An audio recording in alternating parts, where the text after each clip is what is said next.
किसी ने सत्य ही कहा है कि जो होता है भले के लिए होता है, जो होता है उसमें कुछ ना कुछ अच्छाई छिपी होती है। व्यक्ति बस अपना धैर्य ना छोड़े। जीवन में भी बंधुओं, अगर कुछ आपके मन के मुताबिक नहीं होता है तो उससे विचलित मत होइए। कितनी भी भयावह परिस्थिति आ जाए, दो चीजों को मत डगमगाने देना, एक तो विश्वास और एक धैर्य। व्यक्ति टूटता स्थिति से नहीं है, व्यक्ति टूटता इसलिए है क्योंकि विश्वास और धैर्य इनका त्याग कर देता है। छोटा बालक जो चलना नहीं सीखा, उसको अपनी मां 2 उंगलियां पकड़वा देती है और फिर उस बालक को चलवाती है। सामान्य फर्श पे चलवावे, ऊंची नीची सीढ़ियों पे चढ़वावे, वो बालक सब जगह चढ़ जाता है अगर उसने मां की उंगलियां दोनों पकड़ी हों। वो 2 उंगलियां ही कौन हैं?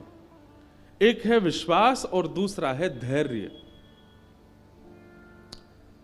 अगर वो बालक दोनों उंगलियों का त्याग कर दे, फर्श कैसा भी हो, सीढ़ियां कैसी भी हो, गिर जाएगा, लेकिन दोनों को पकड़ के रखे तो पार कर जाएगा। ठीक वैसे ही परिस्थिति कितनी भी खराब आ गई हो, उससे आप नहीं टूटेंगे, उससे आप नहीं बिखरेंगे। बिखर आप तब जाते हैं जब परिस्थिति भले ही सामान्य हो, लेकिन आप अपने विश्वास का और धैर्य का त्याग कर देते हैं। आध्यात्मिक व्यक्ति के कुछ लक्षण होते हैं। अगर अभी हमसे पूछा जाए कि आध्यात्मिक व्यक्ति कौन है, तो हम कहते हैं कि जिसने तिलक लगाया हो वो आध्यात्मिक है, जिसने कंठी पहनी हो वो आध्यात्मिक है, जो धोती पहनता हो वो आध्यात्मिक है, जो हर महीना हरिद्वार जाता हो, गंगा स्नान करता हो। और यहां से तो नेकी दूरी है गंगा जी की। हमने यहां पास में एक जगह है उझानी, वहां कथा की है एक बार। आज उझानी से भी एक वैष्णव आए हैं, तब हम गए थे गंगा जी। तो गंगा जी भी यहां समीप ही हैं।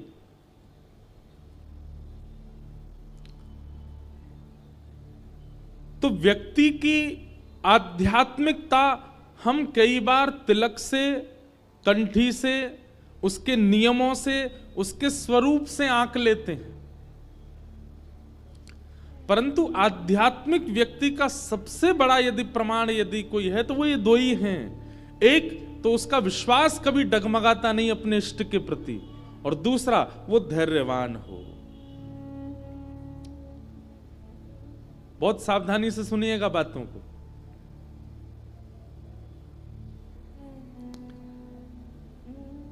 धैर्य जिसके चित्त में नहीं है, निश्चित है वो विचलित व्यक्ति है। और विचलित व्यक्ति का मतलब है कि वो आध्यात्मिक विलग व्यक्ति है।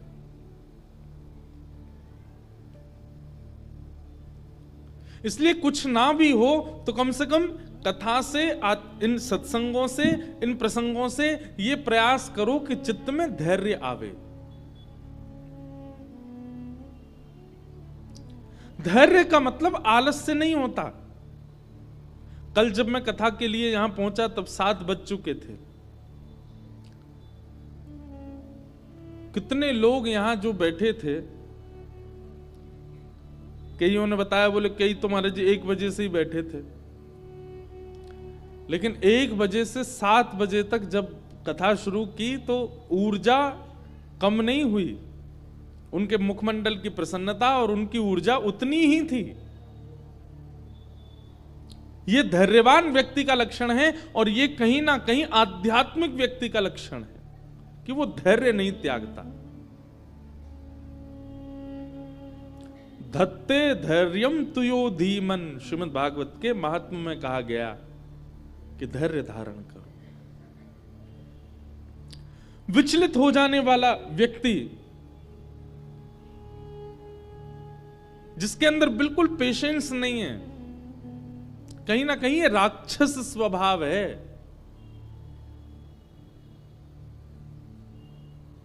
इसलिए धैर्य। तो कल धैर्य धारण किया, मैंने भी, आपने भी, हम सब ने, और उसका फल मिला कि एक दिन और कथा का क्रम मिल रहा है सुनने को, कहने को। ये सौभाग्य है। तो बिसौली में भागवत जी की कथा का प्रारंभ हुआ। एक प्रकार से आज द्वितीय दिवस है और दूसरे प्रकार से आज पहला दिवस है। बड़े आनंद और भाव के साथ हम सब लोग श्रवण करेंगे। अब क्योंकि कथा 8 दिन की है, 21 तक है, इसलिए जो कृष्ण जन्म चौथे दिन होना चाहिए अब वो 5वें दिन होगा। मतलब कल पहला दिन, आज दूसरा, कल तीसरा, परसों चौथा, उसके अगले दिन अब कृष्ण जन्म होगा। एक एक दिन उत्सव आगे होंगे। इस प्रकार से क्रम रहेगा। आइए हम आप सब लोग मंगलमयी कथा में प्रवेश करते हैं। उनके भावों को श्रवण करते हुए फिर आज मंगल प्रवाह में गोते लगाएंगे। बोलो वृंदावन बिहारी लाल की। मंच पर विराजमान हमारे समस्त विप्रवृंद, समस्त गंधर्वजन और आप सभी श्रोता भाई बंधु मातृ शक्ति, बालक मित्र सखा, सबको, बिसौली निवासियों को, बदायूं से आए लोगों को, आसपास के क्षेत्रों से जो भी आए, सबको जय श्री कृष्ण, जय सिया राम, जय श्रीमन नारायण। जन्माद्यस्य यतोऽन्वयादितरतः चार्थे स्वविज्ञस्वराट् तेने ब्रह्म हृदय आदि कवये मुह्यन्ति यत्सूरयः तेजो वारि मृदां यथा विनिमयो यत्र त्रिशर्गो मृषा धाम्ना स्वेन सदा निरस्तकुहकम् सत्यं परम धीमहि।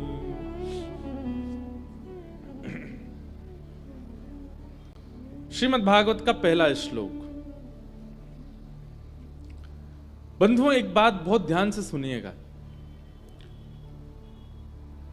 आप लोग 2 बजे से पहले कुछ भी करो और 5, 5:30 कथा विश्राम हो, उसके बाद कुछ भी कीजिए, पर जितनी देर व्यास मंच पर व्यास विराजमान है उतनी देर आपको कुछ नहीं करना, केवल सुनना है और एक एक शब्द सुनना है। क्योंकि यहां बैठने के बाद मैं अपने वश में भी नहीं होता। मैंने अनुभव किया है, यहां मैं सोच विचार के कुछ भी आऊं वो निकलता ही नहीं। यहां वो निकलता है जो आपके लिए आवश्यक होगा। इसका मतलब ये मेरी वाणी नहीं है, ये व्यासपीठ की ऊर्जा बोलती है। इसलिए बहुत सावधानी से सुनिएगा। जीवन की कई परिस्थितियों के उत्तर मिलेंगे, जीवन की कई परिस्थितियों से जूझने का तरीका मिलेगा इस व्यासपीठ से। इसलिए बहुत ध्यान से सुनिएगा। मानव की गति क्या है? मानव का गंतव्य क्या है? सत्य। सत्य। अब उस सत्य की प्राप्ति के लिए व्यक्ति किसी भी भाव का आश्रय ले, किसी भी भाव पर चले, किसी भी पथ पर चले, उसका गंतव्य सत्य है। कोई व्यक्ति संसार के ऐशो आराम करके सत्य प्राप्त करना चाहता है, कोई आध्यात्मिक बन के प्राप्त करना चाहता है, कोई कर्म करके प्राप्त करना चाहता है, कोई दुनिया भर के वैभव को कमा के प्राप्त करना चाहता है। सबकी गति एक ही है, सत्य, और वो सत्य ही परमात्मा है। अरे कहां तक कहें, चोर चोरी करते हैं, डाकू डकैती डालते हैं, उनका भी गंतव्य यही है, सत्य। जबकि असत्य का ही सहारा लिया उन्होंने, लेकिन फिर भी उनका गंतव्य सत्य होता है। संसार में हर व्यक्ति की एक ही गति है, सत्य। हमने अनुभव किया है कि व्यक्ति अगर अपने प्रारंभिक काल में नास्तिक स्थिति में है, भगवान को नहीं मानता, कथा नहीं सुनता, मंदिर नहीं जाता, एक बात याद रखिएगा बंधुओं, मृत्यु आएगी उससे पहले कभी ना कभी तो वो भगवत सन्मुख आएगा ही आएगा, चाहे कितना भी घोर नास्तिक व्यक्ति क्यों ना हो। घोर नास्तिकता में किसी ने अपने प्राण त्याग दिए हों, ऐसा नहीं हो सकता। भले ही मृत्यु से एक क्षण पहले भगवान की याद आए, लेकिन आएगी जरूर। व्यक्ति नास्तिक रहकर के अपना जीवन व्यतीत नहीं कर सकता।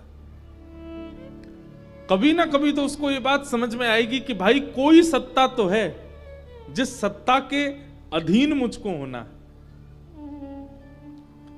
आपको पता है कोरोना काल के बाद आध्यात्मिकता ज्यादा बढ़ गई लोगों में। वृंदावन में, अयोध्या में, द्वारिका में, बद्रीनाथ में सब जगह भीड़ तो होती थी, पर सुनामी कोरोना के बाद आई है।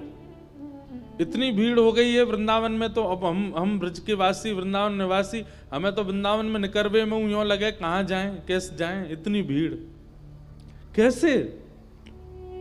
इस कोरोना काल में व्यक्ति को एक चीज समझ आ गई, और विशेष रूप से नास्तिक लोगों को, कि भाई इस संसार में कोई व्यक्ति ऐसा है जिससे प्रार्थना करनी पड़ेगी तभी हम बच पाएंगे, नहीं तो नहीं बच सकते।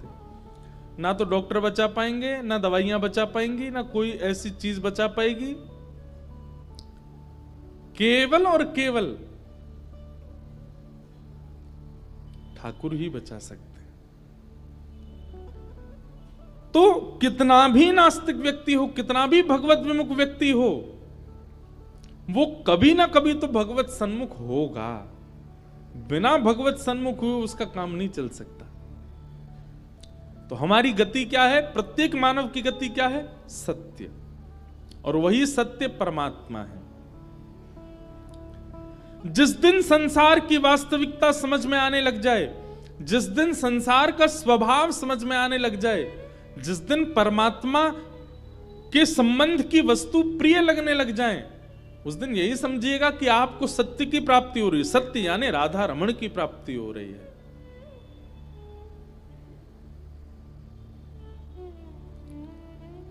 अच्छा, एक बात और, सत्य को जानने वाला व्यक्ति कहीं ना कहीं थोड़ा थोड़ा मौन होने लग जाता है, अंतर्मुखी होने लग जाता है। व्यक्ति बोलता ही तब है, व्यक्ति हल्ला ही तब मचाता है, व्यक्ति फड़फड़ाता ही तब है जब तक उसको सत्य की पता नहीं चलती। लेकिन जिस दिन सत्य अनुभव होने लग जाता है ना, व्यक्ति शांत अंतर्मुखी होने लग जाता है। आपका स्वभाव शांत होता जा रहा है, आप सहज होते जा रहे हो, आपको ज्यादा संसार से अब मतलब सा नहीं रह गया है, सबकी स्थितियां सामान्य जैसी होती जा रही हैं, ना ज्यादा प्रसन्नता ना ज्यादा शोक, ऐसी स्थिति आपके चित्त में प्रकट होने लग गई है। समझ जाइए कि आप कहीं ना कहीं सत्य के समीप आ रहे हो। अभी हमारी स्थिति ऐसी है, जरा सी कोई घटना हो जाए तो हम विचलित हो जाते हैं, जरा सा कुछ अच्छा हो जाए तो हम उछलने लग जाते हैं, तो कहीं ना कहीं हम सत्य से दूर हैं। लेकिन कुछ बहुत अच्छा हो जाए तब भी आप सम हो, और कुछ बहुत ही बुरा हो जाए तब भी आप विचलित ना हो, तब समझना कि आप सत्य के समीप हो। बच्चे का जन्मदिन होता है ना, हर साल अपने जन्मदिन में वो एक्साइटमेंट उसकी बढ़ती जाती है। जन्मदिन वाले दिन वो इतना नाचता है, इतना खुश होता है, आज मेरा जन्मदिन है। लेकिन 27-28 की आयु पार होते होते जन्मदिन फिर अच्छे नहीं लगते। फिर रोज के भांति, जैसे रोज के दिन होते हैं वैसा ही दिन हो जाता है जन्मदिन वाला भी। हमने अभी कुछ 2 सालों में अनुभव किया, इसलिए मैं बता रहा हूं। 25 के बाद में कहीं ना कहीं, अच्छा एक चीज होती है कि 25 से पहले आप किसी चीज को अनुभव करके बहुत प्रसन्न हो रहे थे, लेकिन जब 25 की आयु पार होने लग जाती है ना, तो फिर वही स्थिति आपको अति प्रसन्नता नहीं करती, क्योंकि आप वास्तविकता से अवगत होते चले जाते हो। उसी वास्तविकता में यदि आध्यात्म आ जाए, यदि सत्संग आ जाए, यदि कथा आ जाए, तो सोने में सुहागा है, वो और स्थिर कर देगा। श्रीमद् भागवत के प्रथम श्लोक में उसी परम सत्य को वंदन किया गया जो हमें स्थिर करना सिखाता है। सत्यम परम धीमहि। वो सत्य कैसे हैं, भगवान कैसे हैं? जन्माद्यस्य यतोऽन्वयाद् इतरतः। जो जन्म मृत्यु के बंधन में कभी नहीं बंधते, जो विज्ञ हैं अनविज्ञ नहीं है, सब जानते हैं। संसार में कितना भी व्यक्ति लीपा पोती करके आ जाए, ठाकुर जी फिर भी पहचान जाते हैं कौन कैसा है। ब्रह्मादि देवता भी जिनके सामने हाथ जोड़ करके खड़े रहते हैं, बड़े बड़े देवता भी जिनकी लीला पर मोहित हो जाते हैं, पृथ्वी जल अग्नि वायु आकाश पंचतत्व जिनके अधीन है, ऐसे परम सत्य भगवान को हम बारंबार प्रणाम करते हैं, उनको वंदन करते हैं। परमात्मा सत्य है।